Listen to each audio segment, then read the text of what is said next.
Hello dear student, welcome. तो अभी next topic अपन पढ़ रहे हैं रिडम्पशन ऑफ डिबेंचर्स। तो यूनिवर्सिटी का ही समय। तो इसमें क्या बोला है, कंपनी के पास 4 लाख का डिबेंचर है और कंपनी इसको रिडीम कर रही है, मतलब रिटर्न कर रही है 105 में। मतलब डिबेंचर 100 का होता है और कंपनी दे रही है 105 में, मतलब ₹5 एक्स्ट्रा, मतलब 5% प्रीमियम है। तो कैसे देगी, पहले वाले को प्रेफरेंशियल दे रही है 40 का 50 में, फिर दूसरे वाले को डिबेंचर दे रही है 100 में, और तीसरे वाले को रोकड़ा दे रही है। और कितना डिबेंचर्स का अमाउंट है, 4 लाख। तो 4 लाख का कैसा बोला है, 140, 1,60,000। तो बाकी का बैलेंस कैसे आएगा, तो अभी और तुमको समझाता हूँ। ओके, तो अपनी कंपनी क्या कर रही है, 4 लाख का वैल्यू है ना, मैंने क्वेश्चन यही उतार दिया। 4 लाख का जो डिबेंचर है इसको रिटर्न कर रही है 105 में कर रही है, मतलब 100 का डिबेंचर 105 में कर रही है, मतलब 5% क्या हो जाएगा, प्रीमियम। तो 4 लाख पे 5% प्रीमियम निकालेंगे तो 20,000 हो जाएगा।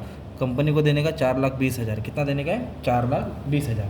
तो फिर एंट्री पहले किस होगी, redemption of debentures.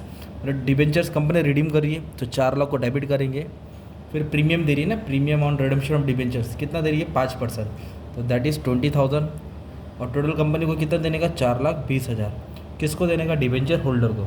Redemption of debentures, उस पर प्रीमियम दे रहे, किसको दे रहे, डिबेंचर होल्डर को। ये फर्स्ट एंट्री फिक्स है। फिर इसके लिए कंपनी ने क्या किया, मैंने 3 ऑप्शन बनाए, ऑप्शन 1, 2, 3। ऑप्शन 1 को 1,40,000, ऑप्शन 2 को 1,60,000, ऑप्शन 3 का नहीं दिया है ना क्वेश्चन में। तो इसको और इसको ऐड करेंगे तो ये हो जाएगा 3 लाख। और टोटल कितना अमाउंट है, 4 लाख। तो 4 लाख में से 3 लाख माइनस किया तो 1 लाख आ जाएगा तुम्हारा कैश का। ये तुमको ढूंढने का था। ओके, इधर क्या बोला था, ये देखो, है ना। तो इसके पेज के पहले प्रेफरेंस शेयर, डिबेंचर और रिमेनिंग कैश, मतलब 1,40,000, 1,60,000 बैलेंस का अमाउंट दिया नहीं था। तो हमने बैलेंस का कैसे निकाला, इन दोनों को ऐड करके इससे माइनस किया। और इधर बोला है कि 1,40,000 को प्रेफरेंस शेयर दे रहे, 1,60,000 को डिबेंचर दे रहे और 1 लाख को रोकड़ा दे रहे। ओके, तो फिर इधर क्या आएगा मालूम है, इधर प्रेफरेंस शेयर देंगे, इधर डिबेंचर देंगे, इधर रोकड़ा देंगे। तो फिर इधर लिखेंगे प्रेफरेंस शेयर्स, क्या लिखेंगे, 11% प्रेफरेंस शेयर कैपिटल। ओके, और 40 का कितने में दे रहे, 50 में, तो एक्स्ट्रा हो गया। एक्स्ट्रा को बोलेंगे सिक्योरिटी प्रीमियम। क्या बोलेंगे, सिक्योरिटी प्रीमियम। तो कैसे अमाउंट आएगा, पहले इसको सॉल्व करके यहाँ लिखूँगा, इसको सॉल्व करके यहाँ लिखूँगा, और लास्ट वाले को सॉल्व करके इधर लिखूँगा। ओके, तो सबसे पहले नॉमिनल वैल्यू लिखनी है। ऑप्शन 1 को प्रेफरेंस दे 1,40,000, इधर लिखने का 1,40,000। कितना परसेंट प्रीमियम, हर एक में प्रीमियम ऐड करना कंपलसरी है। तो 5% कितना आएगा, 7,000। टोटल कितना दे रहे, 1,47,000। कितना दे रहे, तो 1,47,000 अमाउंट लिखने का, उसको डिवाइड करने का। 40 का शेयर कितने में इशू किया, 50, तो 50 रुपीज़। 40 का शेयर 50 में दे रहे, तो 50 से क्या करेंगे आप, डिवाइड करेंगे, तो आपको नंबर ऑफ़ शेयर्स मिलेगा 147 डिवाइड बाय 50, तो कितना आ जाएगा, 2940। तो 2940 प्रेफरेंस शेयर्स अलॉट किया ऑप्शन 1 डिबेंचर होल्डर को। तो इधर लिखेंगे 2940, 2940, 2940। तो शेयर कितने का था, 40 का था। शेयर कितने का था, एक्स्ट्रा कितना दिया, 10, और टोटल कितना दे रहे, 50। ओके, अब 2940 को इंटू 50 करेंगे, इधर आएगा 1,47,000।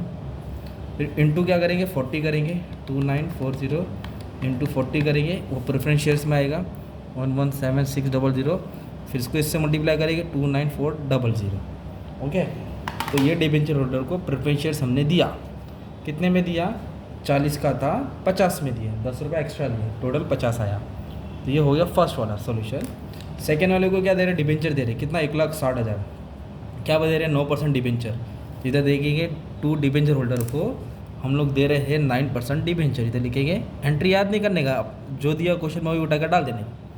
इधर क्या दिया, प्रेफरेंस शेयर दिया ना, इधर डिबेंचर होल्डर को क्या दे रही कंपनी, डिबेंचर्स दे रही। तो कैसे लिखने का भी, कितना डिबेंचर्स का अमाउंट है, 1,60,000 लिखने का। कितना परसेंट प्रीमियम ऐड करने का, 5%, तो 8,000 आएगा, 1,60,000। इसके ऊपर 5% निकाला, 8 आया। अब 1,68,000 को डिवाइड करेंगे, कितने का शेयर है, 100 का, है ना, 100 का डिबेंचर है ना। तो 100 से डिवाइड किया तो 1,680 डिबेंचर कंपनी ने अलॉट किया। इधर लिखेंगे 1,680 इंटू 100 इंटू 100, 1,68,000 डेबिट, 1,68,000 क्रेडिट। तो पहले वाले डिबेंचर को प्रेफरेंस शेयर दिया, दूसरे वाले को डिबेंचर दिया, तीसरे वाले को रोकड़ा दे रहे, कैश दे रहे ना, इधर बोले ना बैलेंस प्रपोजल सी बोले तो कैश दे रहे, क्या दे रहे, कैश। तो कैश कितना है 1 लाख, इन दोनों को ऐड करके 4 से माइनस करके 1 लाख आया। तो पहले 1 लाख लिखने का, 1 लाख पे 5% प्रीमियम ऐड करना नहीं भूलना, तो हो जाएगा 1 लाख 5। तो 1 लाख 5,000 क्या दिया, कैश दिया। तो कैश बोले तो क्या लिखेंगे, टू बैंक। कैश बोले तो क्या लिखेंगे, टू बैंक अकाउंट। कितना कैश है, 1,05,000, 1,05,000। ओके, तो 4 लाख का जो सेटलमेंट था, पहले डिबेंचर को प्रेफरेंस शेयर, दूसरे को डिबेंचर, तीसरे को रोकड़ा।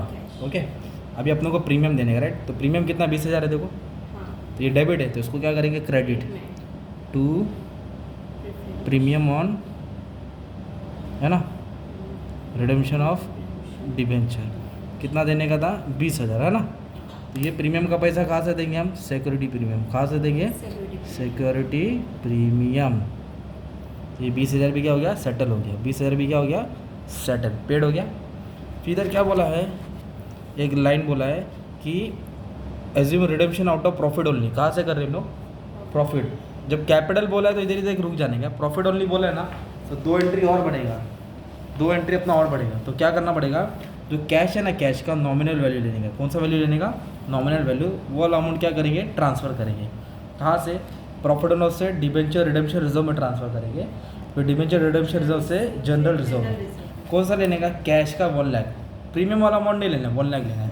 तो लिखेंगे 1 लाख, प्रॉफिट एंड लॉस से डिबेंचर रिडेम्पशन रिजर्व में गया, फिर डिबेंचर रिडेम्पशन रिजर्व से, है ना, कहाँ ट्रांसफ़र करेंगे, जनरल रिजर्व। कहाँ ट्रांसफ़र करेंगे।